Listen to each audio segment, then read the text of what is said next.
Have you ever thought about what your most precious memory is? Maybe it's the first time you held your child's hand, the day you graduated, or just a quiet afternoon with someone you loved. Now, what if you could sell that memory?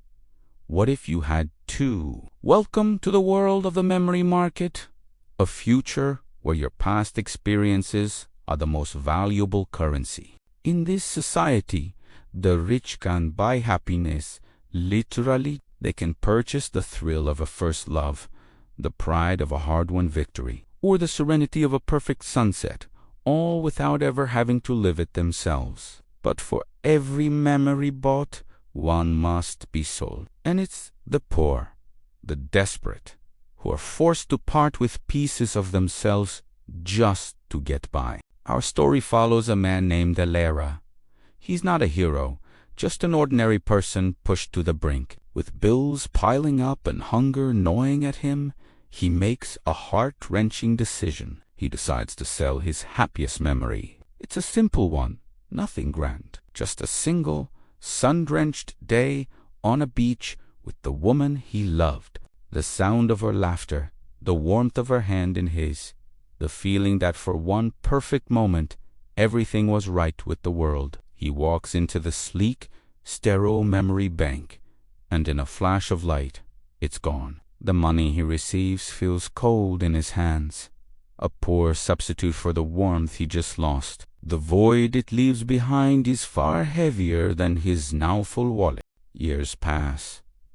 Ilera survives, but he doesn't truly leave. He's a ghost, haunted by a joy he can no longer recall. The world around him is a grayscale version of what it once was. He drifts through life, the emotional core of his past scooped out, leaving him hollow. He sees others laughing, loving, and feels a distant, phantom ache for something he knows he once had, but can no longer feel.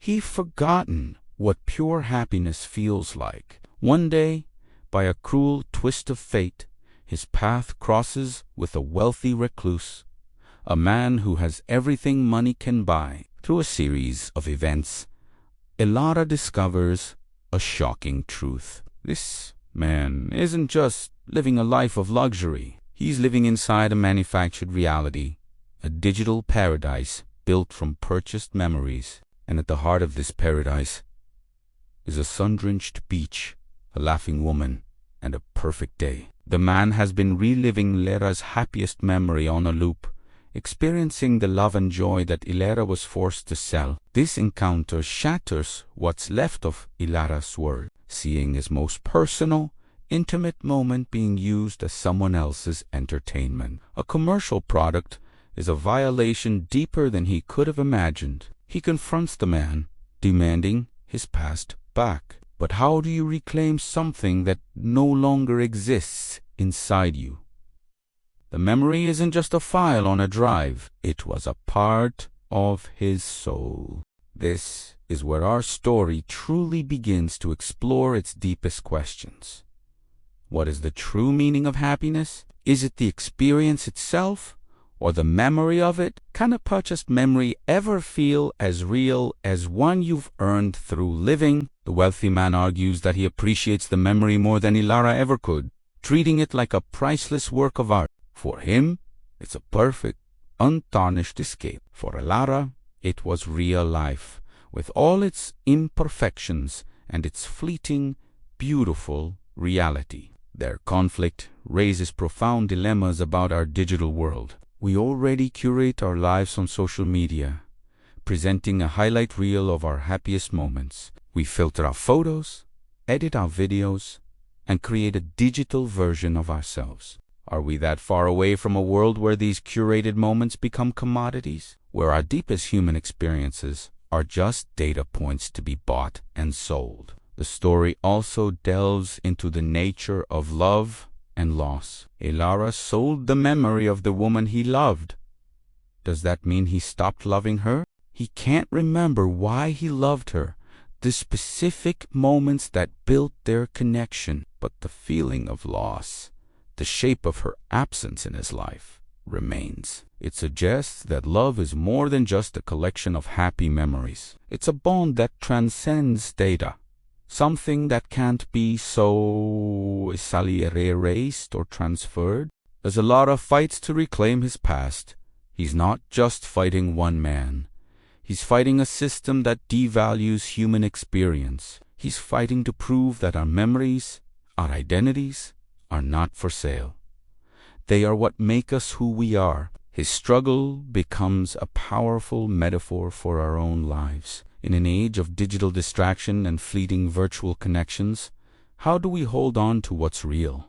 How do we protect the moments that define us? The story doesn't offer easy answers. It leaves us wondering. If you were in Alara's position, would you make the same choice? What memory would you be willing to sell? And what price would you be willing to pay to get it back? It forces us to look at our own lives and ask ourselves what we value most. Are we living our lives to the fullest? Or are we just collecting moments like digital souvenirs? The memory market is more than just a science fiction concept. It's a mirror held up to our own society. It's a cautionary tale about where we might be headed if we're not careful. A world where the richness of human life is reduced to a transaction. It's a story that will stay with you long after you've finished it, making you cherish your own memories, the happy, the sad, the messy, the real, just a little bit more. Because in the end, they are the only things we truly own.